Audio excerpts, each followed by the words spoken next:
여러분 안녕하십니까? 오늘은 날이 새어 빛을 보유한 자들이 너희 마음의 빛을 비추리라 라는 제목으로 시작하겠습니다.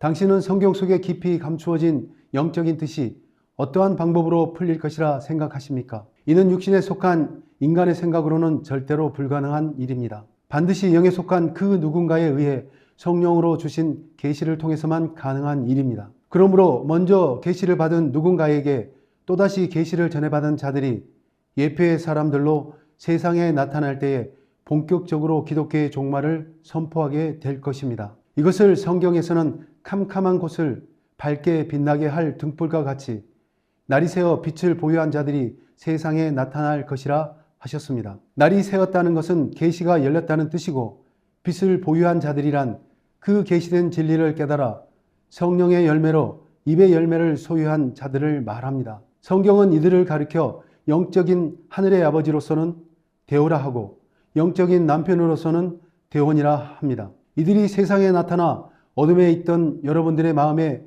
계시로 비춰주어야 합니다. 이때까지는 누구든지 성경을 억지로 풀면 모두가 가감하는 것이고 행음하는 죄가 됩니다. 베드로 후서 1장 19절로 증거합니다. 또 우리에게 더 확실한 예언이 있어 이 어두운 데 비치는 등불과 같으니 날이 새어 샛별이 너희 마음에 떠오르기까지 너희가 이것을 주의하는 것이 가하니라. 원문으로 직역합니다. 마찬가지로 우리에게 흔들리지 않는 또는 확실한 예언자가 있어 가뭄으로 인해 캄캄한 곳을 밝게 빛나게 할 등불과 같이 날이 새어 또는 계시가 열려 빛을 보유한 자들이 너희 마음 가운데 비춰줄 때까지 너희가 이것을 또는 성경 해석을 주의하는 것이 잘하는 일이니라 라는 뜻입니다. 여기에서 날이 새다 라는 단어는 디아우가조로서 날이 새다, 동이 트다, 어렴풋이 빛나다 라는 뜻이며 부정과거, 능동태, 가정법, 상인칭 단수로 사용되었습니다.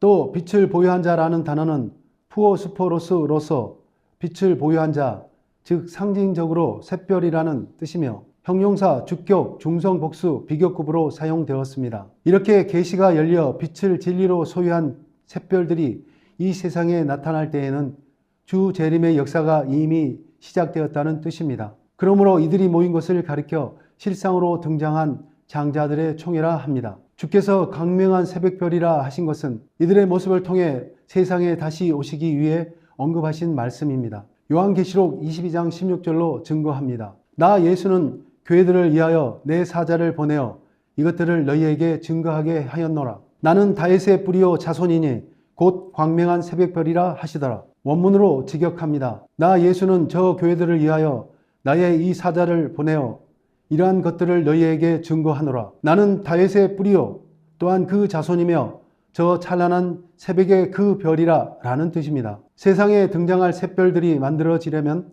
먼저 성령과 혼인하며 계시를 받은 그 누군가가 주님의 사자로 교회들에게 나타나야 합니다. 이렇게 주님의 사자와 영적 혼인잔치를 통해 인을 맡고 천상의 인간이 된 자들은 그리스도의 삶을 살아갈 수 있는 능력을 복으로 받은 사람들입니다. 이들은 더 이상 죄인이 아니므로 기독교의 본질인 진리의 길을 올바로 걷는 자들이기에 오만하지 아니하고 하늘의 모형인 율법을 새 언약의 법으로 묵상하며 다시 전하는 자들입니다. 시편 1편 1절로 2절의 말씀으로 증거합니다. 복 있는 사람은 악인의 꾀를 쫓지 아니하며 죄인의 길에 서지 아니하며 오만한 자의 자리에 앉지 아니하고 오직 여호와의 율법을 즐거워하여 그 율법을 주야로 묵상하는 자로다. 여호와 하나님은 세상을 사랑하시는 것이 아니라 이렇게 죄에서 벗어난 자들을 사랑하시어 끊임없이 때에 맞추어 열매를 주시며 번영케 하십니다. 이들은 끊임없이 때에 열매를 주는 자들로서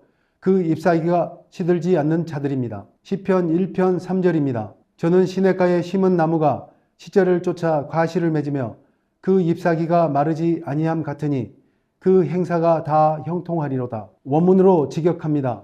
이들은 물이 존재하는 시내에 심은 나무로 끊임없이 때의 열매를 주리니 잎사귀가 시들지 아니하고 행하는 곳에서 모두를 번영케 하리라 라는 뜻입니다. 여러분은 성경 속에 감추인 진리의 말씀을 얼마나 알고 신앙하십니까? 부활한 영에 속하지 않고 육에 속한 자들이 문자적으로 세상적으로 풀어 전하는 것이 사사로이 푼 것이고 억지로 푼 것입니다. 신앙인이라면 누구든지 성령의 새로움 안에서 예속되어 새 언약의 법을 생각과 마음에 기록해야 죄를 사함받고 구원함을 얻게 됩니다. 지금은 영적으로 죽은 영혼들이 그 모둠에서 깨어나 진리로 인을 맞아야 하는 종말의 시대입니다. 이렇게 구원을 받기 위한 사람들이 모여 진리로 떡을 떼는 곳이 실상으로 이루어지고 있는 장자들의 총회입니다. 성경적으로 세상에 등장한 장자들의 총회에는 회개의 기능이 없는 자나 말씀을 씨로 전할 수 없는 자는 들어올 수가 없습니다. 누구든지 성소에 올라와 영의 남편을 통해